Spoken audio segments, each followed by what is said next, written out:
Voilà, donc je suis en plein quartier de Magmag, dans le patio de la mosquée Ben Bien, une mosquée donc qui a été construite au XIe siècle, devenue donc cette mosquée rendue célèbre par le fameux ouvrage donc en théologie, en jurisprudence, qu'on appelle le Diwan des Hachir, ou bien le recueil bien sûr des savants et des érudits. Donc c'est un ouvrage ayant trait au fatwa, ou bien aux avis juridiques, ou bien donc à la jurisprudence de manière générale.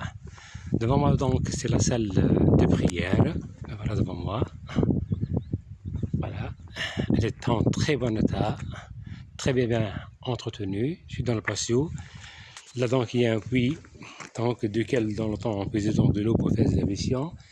La grande citerne de la mosquée, donc le grand patio, il y a une citerne aussi pour recueillir l'eau de pluie qui tombe pendant la saison pluvieuse. Là donc un bâtiment avec en voûte croisée, donc il devait servir quelque chose certainement. Donc la mosquée elle-même, alors il y a donc bien sûr un enseigne là qui indique voilà la date de la construction de la mosquée. C'est écrit en arabe, aussi bien en anglais, c'est bien.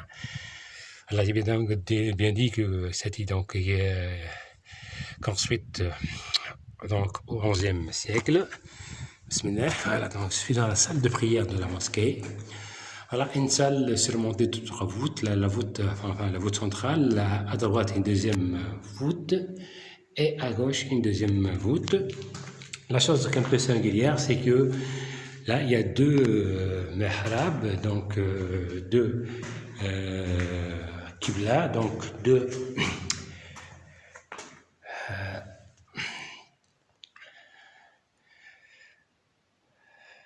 niches de l'imam.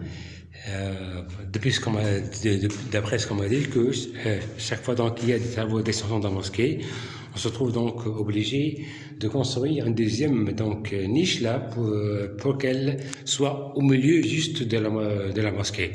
Donc certainement la mosquée donc a connu donc un agrandissement du côté gauche. C'est pour ça qu'on a construit bien sûr là un deuxième mihrab, donc une deuxième niche côté gauche, comme ça donc elle devient au centre de la mosquée. Et là, les petites niches là que l'on voit là, ça servait dans le temps donc à y placer une bougie, ou bien une lampe à huile, ou bien un pétrole pour s'éclairer la nuit.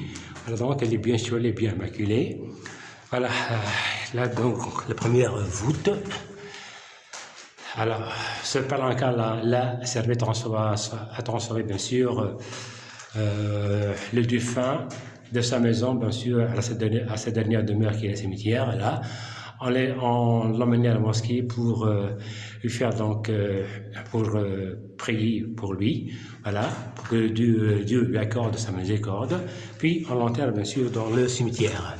Dans toutes les mosquées, donc, il y a ce palanquin là, voilà. Voilà donc pour la mosquée. Alors, je sors donc de la mosquée. Voilà, je retrouve le patio. Les bâtiments annexes, le contrefort de la mosquée qui servait consolider bien sûr le mur de la mosquée. Encore un deuxième puits, voilà. Et là donc c'est la fameuse cave. Voilà, c'est la cave dans laquelle se réunissaient bien sûr les imams, les érudits, les ulémas là, qui ont bien sûr écrit le recueil là, ou bien l'ouvrage intitulé donc Diwan al-Hachir. Donc c'est un ouvrage ayant trait à la jurisprudence, voilà. Donc ça descend en bas, puis ça tourne à gauche, voilà. Une cave de 4 mètres de longueur et d'à peine de 2 mètres ou bien 1,5 mètre de largeur là, voilà la cave. C'est la cave qui a rendu donc célèbre la mosquée, car on appelle aussi la mosquée bien la mosquée de la cave, de Harar Mejmej. Voilà, justement, sa plaque là, il y a la liste des imams, voilà, des érudits, des ulémas donc qui ont voilà, réalisé donc cet ouvrage là, c'est écrit en français et en anglais. Voilà.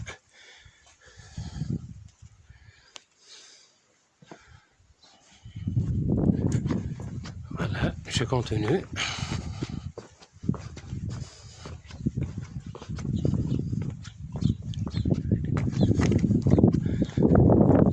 Là aussi, on remarque pratiquement dans toutes les mosquées, il y a aussi donc une niche dans le patio parce que l'été, quand il y a une grande canicule, on peut prier, donc notamment pour la prière de crépuscule, la prière de la nuit, en plein air, donc dans la fraîcheur. Voilà. Alors, ces deux murs bombés correspondent aux deux niches de la salle de prière que je viens de filmer. Et là, donc, d'autres bâtiments annexes. Et là, on retrouve vraiment le vrai style architectural tcherbien. Là, c'est la salle des ablutions, les arcades, les voûtes. Et bien, donc, là, c'est en train de premier là, c'est fait. Voilà, d'autres pièces là. Il devait donc servir certainement à d'autres choses, d'habitat ou autre. Voilà. Voilà, les contreforts là aussi, voilà, c'est beau. Des très belles arcades, des arcs brisés là, là c'est beau. Une autre pièce là aussi, voilà.